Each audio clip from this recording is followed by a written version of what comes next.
ఎలా అయితే అలలాగా వస్తుందో మధ్య మధ్యలో కూడా ఆ అలల యొక్క అలజడి ఆ ధ్వని ప్రతిధ్వని వస్తుంది.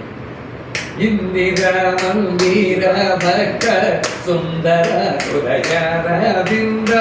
సాఫ్ట్గా విన్నారు కదా, వినండి. ఇందిర మందిర భక్త సుందర హృదయారవింద. ఇందిర మందిర భక్త సుందర హృదయారవింద. ఇందిర మందిర భక్త సుందర హృదయారవింద. ఈ రకంగా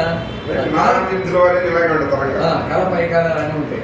చేస్తా పదాల వినుద విశ్వవందిత ముకుంద. యశసపహార వింద విశ్వవందిత ముకుంద. కలంబ సుందర గమన కస్తూరి శోభితానన.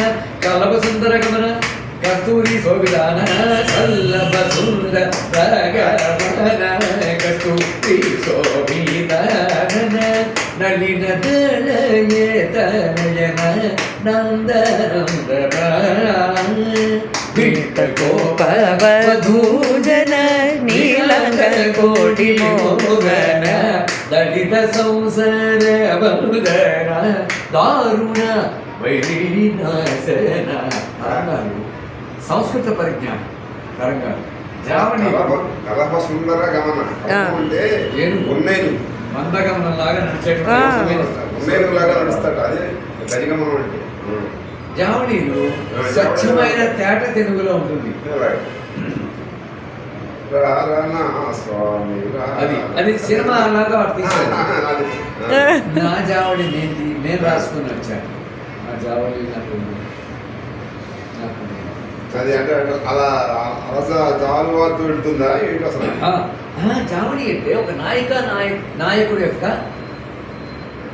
కలహము, ప్రేమపూరితము. నాయకులు అష్టంగ నాయకులు, ఆ నాయకుల యొక్క అవసరాన్ని విడుదల పడుతూ ఉంటారు, కింద పడుతూ లేస్తూ ఉంటారు. శృంగారపరమైనవి జావళి. పదాలు శృంగారం తక్కువ ఉన్నప్పటికీ భక్తిభావం ఎక్కువ ఉంటుంది మీకు. అక్కడ నాయిక తానయ్యాడు, క్షత్రయ్య మొగ భర్తయ్య తాను నాయక అయ్యి నాయకుడిగా స్వామిని పెట్టుకున్నాడు. ఇక్కడ జావళీల్లో ఒక నాయకులు ఎలా ఉంటారు అనేటువంటిదే చెప్పడం జరిగింది. ఇతర తను కాకుండా ఎలా చెప్పడం జరిగింది అది నేను చూపిస్తాను చూడండి.